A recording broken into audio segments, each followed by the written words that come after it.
شروع کرتے ہیں اللہ کے بابرکت نام سے جو بڑا مہربان اور نہایت رحم والا ہے۔ تمام تعریفیں میرے اللہ رب العزت کے لیے ہیں۔ السلام علیکم لسنرز، میں ہوں آپ لوگوں کی host Nausheen. Welcome to my channel خوفناک کہانی آفیشیل۔ میں امید کرتی ہوں آپ سب لوگ خیریت سے ہوں گے، جہاں ہوں گے خوش ہوں گے۔ آج آپ لوگوں کے لیے میں بہت ڈرامنی کہانیاں لے کر آئی ہوں جنہیں آپ لوگ بہت پسند کریں گے۔ سلسلہ شروع کرتے ہیں آج کی خوفناک کہانیوں کا۔ بڑھتے ہیں آج کی پہلی خوفناک کہانی کی طرف۔ یہ خوفناک کہانی سجاد شیئر کر رہے ہیں فیصل آباد سے۔ سجاد کہتے ہیں کہ آج آپ کے ساتھ میں اپنے بھانجے کی بتائی ہوئی اس کی زندگی میں پیش آنے والی ایک بہت ہی زیادہ ڈراؤنی کہانی شیئر کرنا چاہتا ہوں۔ سجاد کہتے ہیں کہ ایک وقت کی بات ہے، میرا بھانجا جس کا نام شام ہے، وہ بتاتا ہے کہ ان لوگوں کو ایک فیکٹری میں پینٹ کرنے کے لیے جانا تھا۔ تو ان لوگوں کو جب وہاں پر ایڈریس ملا، 5 لوگ تھے وہ لوگ جنہوں نے وہاں پر جا کر رہنا بھی تھا اور اس پوری فیکٹری کو ان لوگوں نے پینٹ کرنا تھا۔ وہ کہتے ہیں جب ہم لوگ وہاں پر پہنچے، ہم علاقہ دیکھ کر حیران ہو گئے۔ بالکل ویران سنسان وہ جگہ تھی، کوئی وہاں پر اور آبادی، کوئی اور گھر نہیں تھا، نہ ہی وہاں پر کوئی اور فیکٹری کی بلڈنگ تھی۔ بس ایک سنسان سے علاقے میں وہی واحد ایک بڑی سی فیکٹری تھی جس کو ہم لوگوں نے وہیں پر رہ کر پینٹ کرنا تھا۔ پہلے دن جب ہم لوگ وہاں پر پہنچے تو فیکٹری آنر بھی وہاں پر موجود تھا۔ اس نے ہمیں ساری فیکٹری وزٹ کروائی، اس نے ہمیں ساری جگہیں دکھائی اور یہ کہا کہ یہاں تم لوگوں نے پینٹ کرنا ہے۔ اس کے ساتھ ہی اس نے ہمیں ایک اور جگہ دکھائی اور یہ کہا کہ اس جگہ پر تم لوگوں نے غلطی سے بھی نہیں جانا۔ یہاں پر 9 کمرے موجود ہیں، ان 9 کمروں کو نہ تو تم لوگوں نے کھولنا ہے اور نہ ہی ان کمروں میں تم لوگوں نے پینٹ کرنا ہے اور نہ ہی ان کمروں کی طرف تم لوگوں نے جانا ہے۔ جیسے ہم لوگوں نے یہ بات سنی، ہم لوگوں کو بڑا تعجب ہوا۔ اتنی بڑی فیکٹری کی جگہ تھی، اتنی بڑی وہ مل تھی، وہاں پر وہ ہمیں ساری جگہ پر پینٹ کروا رہا تھا۔ آخر کار یہ جو 9 کمرے تھے، ان میں ایسا کیا مسئلہ تھا جو اس نے ہمیں منع کر دیا؟ اس وقت تو ہم نے اس کو کچھ بھی نہیں کہا، ہم نے کہا کہ ٹھیک ہے۔ اس نے ہمیں کہا کہ ایز سون ایز پاسبل تم لوگوں نے یہ کام کمپلیٹ کرنا ہے۔ ہم نے کہا کہ ٹھیک ہے۔ ہم لوگوں نے پہلا دن ہم لوگوں کا وہاں پر تھا، رات کا وقت ہم لوگوں نے کھانا کھایا تو ہم لوگ سارے لڑکے باہر نکلے چلنے پھرنے کے لیے، واک کے لیے، کہ ذرا فیکٹری میں گھومتے پھرتے ہیں۔ نہ چاہتے ہوئے بھی ہم لوگ جو تھے، ہم لوگ ان 9 کمروں کی طرف چلے گئے کہ ذرا جا کر دیکھتے تو ہیں آخر وہ جو 9 کمرے ہیں ان میں کیا ایسا راز ہے، ان میں کیا ایسی مسٹری ہے کہ اس بندے نے ہمیں وہاں سے جانے سے روکا ہے۔ آخرکار وہ بھی تو فیکٹری کا حصہ ہی ہے، وہ بھی اس مل کا حصہ ہے، پھر اس نے وہاں پر جانے سے کیوں روکا؟ ہم لوگ وہاں پر اس طرف جانے لگے۔ جیسے ہم لوگ فیکٹری کے ان 9 کمروں کی طرف جا رہے تھے، وہ کمرے بہت ہی زیادہ پرسرار، بہت ہی زیادہ سنسان اور بہت ہی زیادہ ڈراؤنے لگ رہے تھے۔ اندھیرا تھا، بہت زیادہ سراؤنڈنگ میں اندھیرا تھا۔ سامنے وہ 9 کمرے تھے۔ تبھی دیکھتے دیکھتے ایسا محسوس ہوا جیسے ان کمروں کی بتیاں جل رہی ہیں۔ ہم لوگ پاس گئے تو وہ سارے کمرے جو تھے ان سب کی لائٹس آن تھیں۔ ہم لوگوں کو بڑا عجیب لگا کہ عجیب بندہ ہے، ہمیں منع کر کے گیا ہے کہ ان کمروں کی طرف تم لوگوں نے آنا ہی نہیں ہے، اور یہاں پر تو دیکھو لائٹس چل رہی ہیں۔ اس کا مطلب تو یہ ہوا کہ یہاں پر کوئی موجود ہے، ہمیں دیکھنا تو چاہیے بھلا یہاں پر کون موجود ہے۔ شام کہتا ہے کہ جیسے ہی میں آگے جا کر دیکھنے لگا، وہاں پر میں نے ایک کمرے کے کونے پر ایک انتہائی بھیانک کالے چہرے والی عورت کو کھڑے دیکھا۔ اس عورت کا چہرہ اتنا ڈراؤنا تھا کہ اس کو دیکھ کر میرے رونگٹے کھڑے ہو گئے، اور میں اس طرح سے ہو گیا کہ نہ تو میرے منہ سے کوئی لفظ نکل رہا تھا، نہ ہی میں چلا پا رہا تھا، اور نہ ہی اپنے ساتھ کھڑے لڑکوں کو یہ بتا پا رہا تھا کہ میں وہاں پر کیا دیکھ رہا ہوں۔ وہ ارد گرد وہ لوگ بھی دیکھ رہے تھے، میرے سامنے بالکل وہ عورت تھی، اتنی سیاہ رنگت کا اس کا چہرہ، اس کا جسم بھی بہت کالا تھا، کالے رنگ کا ہی لباس تھا، بہت لمبے لمبے کالے ہاتھ تھے، صرف اور صرف اس کی آنکھیں ایسی تھیں جیسے اس کی آنکھوں میں سرخ انگارے جل رہے ہوں۔ میں وہیں پر کھڑا کھڑا نیچے گرا اور بے ہوش ہو گیا۔ جب لڑکوں نے دیکھا کہ یہ تو کھڑا کھڑا نیچے گرا اور بے ہوش ہو گیا، کوئی چیخ نہیں ماری، کوئی بھاگا نہیں، اس نے کوئی رد عمل ظاہر نہیں کیا اور یہ بے ہوش ہو گیا، تو میرے سارے دوستوں نے جلدی سے مجھے اٹھایا۔ مجھے ہوش نہیں آ رہا تھا، میرے منہ کے اوپر ان لوگوں نے پانی کے چھینٹے مارے۔ جیسے میری آنکھ کھلی میں بہت ڈرا ہوا تھا۔ ان لوگوں نے میرے سے یہ پوچھا کہ تمہیں کیا ہوا تھا، تم کیسے بے ہوش ہو گئے، تمہیں ہوا کیا تھا؟ میں نے انہیں ساری بات بتائی۔ میں نے وہاں پر ایک عورت کو دیکھا ہے، وہ بہت ڈراؤنی تھی، اس کا چہرہ بہت سیاہ تھا اور اس کی انگاروں کی طرح جلتی آنکھیں تھیں۔ ان سب نے یہ سمجھا کہ شاید میں ڈر گیا ہوں، سنسان جگہ ہے، ویران جگہ ہے، تو اس لیے میں ایسے کہہ رہا ہوں۔ ان لوگوں کو میری باتوں پر یقین ہی نہیں آیا۔ ان لوگوں نے کہا کہ تمہیں ڈرنے کی ضرورت نہیں، ہم تمہارے ساتھ ہیں، تم کیوں ڈرتے ہو، کچھ نہیں ہوگا۔ لیکن میں تو اس کو دیکھ چکا تھا وہ کیا مخلوق تھی کیا نہیں۔ پھر مجھے کچھ یہ راز بھی سمجھ میں آیا کہ وہ جو فیکٹری آنر تھا ہمیں کیوں منع کر رہا تھا اس طرف جانے سے، شاید وہ یہی وجہ تھی۔ اگلے دن بڑی ہمت کر کے ہم لوگوں نے سارا دن پینٹ کیا، کچھ حصہ پینٹ کر لیا ہم نے۔ پھر شام ہو گئی، رات ہو گئی، کھانا کھایا، ہم لوگ ابھی ادھر ہی تھے۔ وہ جو لڑکے تھے ان لوگوں نے پھر کہا کہ آج پھر اس طرف چلتے ہیں، بھلا آج وہاں پر لائٹیں جل رہی ہیں یا نہیں۔ میں نے انہیں بڑا منع کیا کہ میں نے نہیں جانا، لیکن میں خوفزدہ اتنا تھا کہ میں وہاں پر اکیلا بھی نہیں رک سکتا تھا۔ پھر مجھے ان کے ساتھ جانا پڑا۔ جب ہم لوگ ان 9 کمروں کی طرف جا رہے تھے، وہاں پر ہم نے عجیب ماجرا دیکھا۔ ان 9 کمروں کی جو لائٹس تھی کبھی جلتی تھی کبھی بجھتی تھی۔ ایسا لگ رہا تھا کہ ایک ہی ٹائم میں ان کمروں کی بتیوں کو کوئی جلاتا ہے اور کوئی بجھا دیتا ہے۔ تو ہم لوگوں میں سے ایک لڑکے نے یہ کہا، میں ذرا دیکھتا ہوں آخر یہ کون ہے جو یہاں پر اس طرح سے لائٹس جلا رہا ہے اور بند کر رہا ہے۔ ہم نے اسے بہت منع کیا، میں نے اسے بہت روکا، لیکن وہ بات نہیں سن رہا تھا۔ جیسے وہ ایک کمرے میں جھانک کر دیکھنے لگا، اس نے وہاں پر کیا دیکھا کہ وہاں پر ایک کوا بیٹھا ہوا تھا۔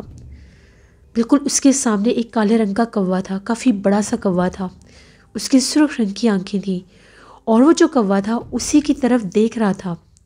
جیسے اس نے دیکھا، اس نے کہا کہ یہاں پر اس کمرے میں ایک بہت بڑا کوا بیٹھا ہوا ہے۔ ابھی وہ غور کر کے دیکھ ہی رہا تھا تو وہ جو کوا تھا اس کا وجود بدلنے لگ گیا۔ دیکھتے ہی دیکھتے اس کا جسم بہت بڑا ہو گیا اور اس نے ایک بھیانک انسانی شکل اختیار کر لی۔ بس یہ منظر دل دہلا دینے والا تھا۔ ہم لوگ چیخیں مارتے ہوئے وہاں سے واپس بھاگے۔ ہم لوگوں نے اپنے کمرے کے دروازے بند کر لیے۔ ہم لوگوں کو بہت ڈر لگ رہا تھا، باہر سے بہت زیادہ ڈراؤنی آوازیں بھی آ رہی تھیں۔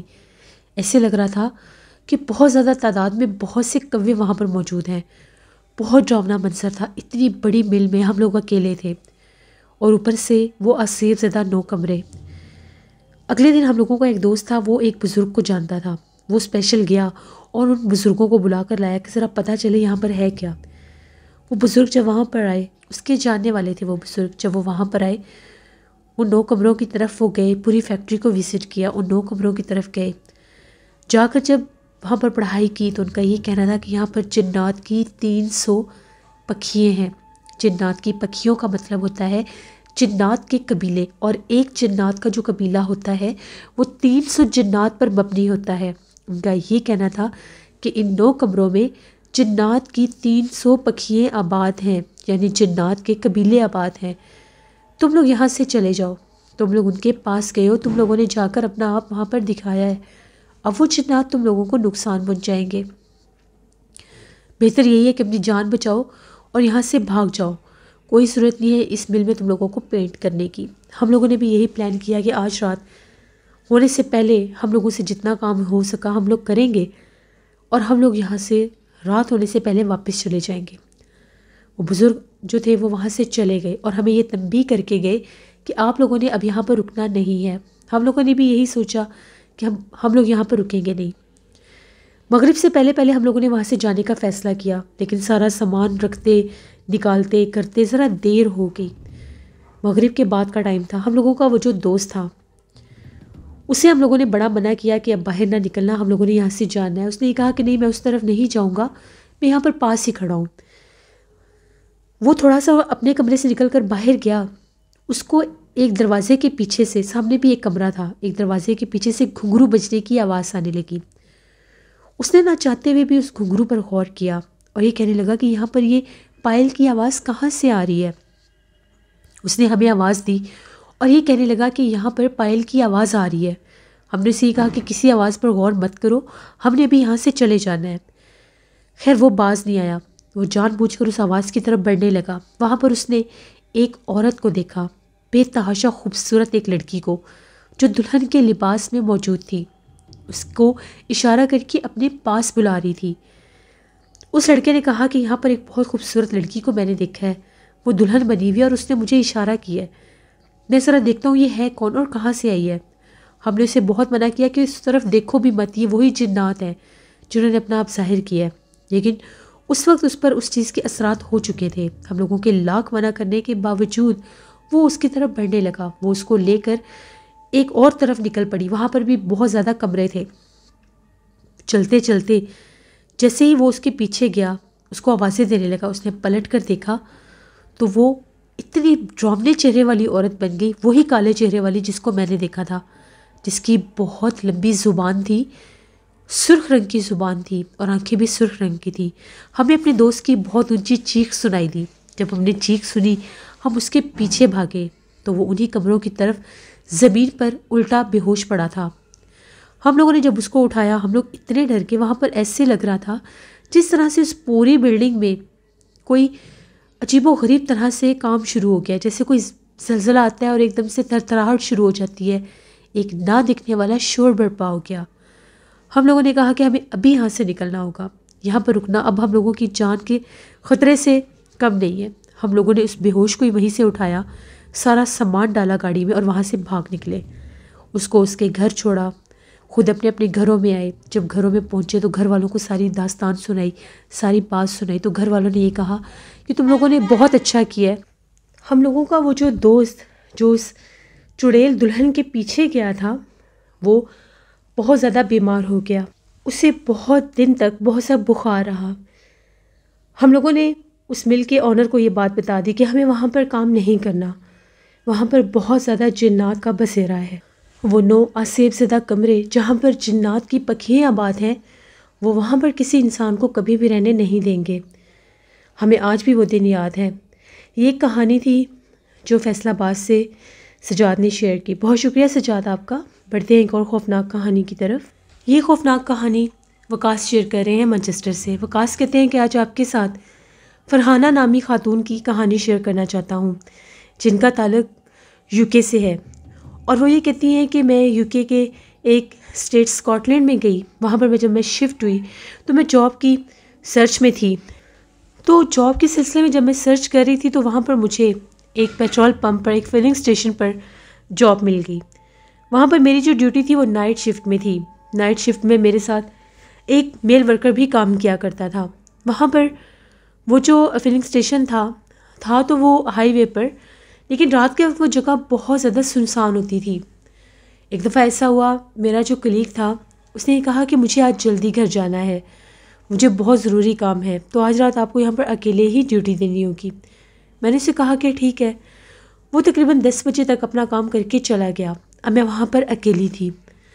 رات کے کوئی تقریباً 1-1:30 بجے کا ٹائم ہوگا.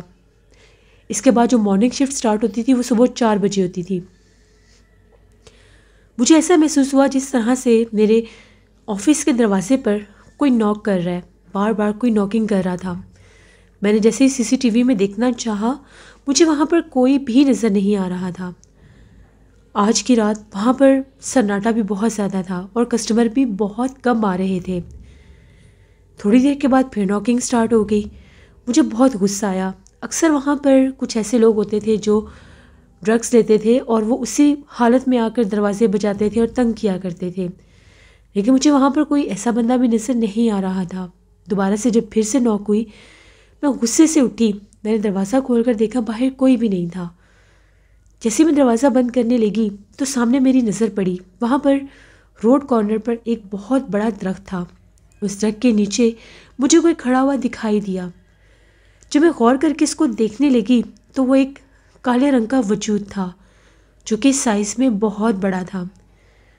اس کی سرخ سرخ آنکھیں چمک رہی تھیں اور وہ بہت زیادہ ڈراؤنی آواز بھی نکال رہا تھا. اس کے خرانے کی اور اس کے بولنے کی جو میں نے آواز سنی میں بہت ڈر گئی اور میں فوراً سے اپنے آفس میں دروازہ بند کر کے چھپ گئی. مجھے بہت ڈر لگ رہا تھا. اس کا باہر چلنا پھرنا، اس کی آوازیں نکالنا، بار بار آ کر دروازہ کھٹکھٹانا، یہ سب بہت زیادہ دل دہلا دینے والا منظر تھا. 4 بجے جب سیکنڈ شفٹ کے لوگ آئے، میں نے CCTV میں دیکھا وہ لوگ آئے تو میں نے اپنے آفس کا دروازہ کھولا اور میں نے انہیں ساری بات بتائی. ان میں سے ایک ورکر کا یہ کہنا تھا کہ یہ سیم یہی حادثہ میرے ساتھ بھی ہوا تھا، لیکن آج سے 6 ماہ پہلے. مجھے بھی اس مخلوق نے بہت زیادہ ڈرایا تھا۔ اس درخت کے نیچے آ کر وہ بیٹھ جاتی ہے اور اپنی موجودگی کا احساس دلاتی ہے۔ اس کے بعد وہ خاتون کہتی ہیں کہ میں نے وہاں پر کچھ عرصہ اور کام کیا اور پھر میں نے اس فلنگ اسٹیشن پر جاب کرنا چھوڑ دی۔ یہ ایک سٹوری تھی جو وقاص احمد نے مانچسٹر سے شیئر کی۔ بہت شکریہ وقاص صاحب کا۔ لسنر، یہ تھی آج کی خوفناک کہانی ہے۔ میں امید کرتی ہوں آپ لوگوں کو پسند آئی ہوں گی۔ اپنا فیڈ بیک مجھے کمنٹ باکس میں ضرور دیجیے گا۔ آپ لوگ بھی اپنی ہارر سٹوریز شیئر کر سکتے ہیں، اپنی خوفناک کہانیاں شیئر کر سکتے ہیں۔ میرے ڈسکرپشن باکس میں دیے گئے ای میل آئی ڈی nushinmir57@gmail.com پر۔ اس کے علاوہ آپ لوگ مجھے کمنٹ باکس میں بھی سٹوری شیئر کر سکتے ہیں۔ ہارر سٹوریز آفیشیل پر بھی میں سٹوریز آن ایئر کرتی ہوں 2 یا 3 دن کے گیپ سے، اس کو بھی وزٹ کیا کریں اور سنا کریں۔ مجھے انشاءاللہ کوئی ناول اچھا ملے گا تو میں وہ بھی سٹارٹ کروں گی ہارر سٹوریز آفیشیل پر۔ نوشین میر ڈیلی روٹین پر میں ولاگس دیتی ہوں، ان کو بھی جا کر وزٹ کریں، آپ لوگوں کو پسند آئیں گے۔ میری سسٹر کا novel channel novel horror novels official اس کو بھی جا کر سبسکرائب کریں اینڈ سپورٹ کریں۔ اپنا بہت سا خیال رکھیں اور خوفناک کہانیوں والے چینل کو زیادہ سے زیادہ سبسکرائب کریں۔ یہاں پر میں آپ لوگوں کے لیے بہت انٹرسٹنگ خوفناک کہانیاں لاتی ہوں۔ ایٹ لیسٹ جلدی سے میرے 50 کے سبسکرائبر تو کروائیں آپ لوگ، اٹس مائی ریکویسٹ۔ انشاءاللہ کل آپ لوگوں کے ساتھ پھر ملاقات ہوگی کسی نئی خوفناک کہانی میں۔ Thank you for watching, stay blessed, اللہ نگہبان۔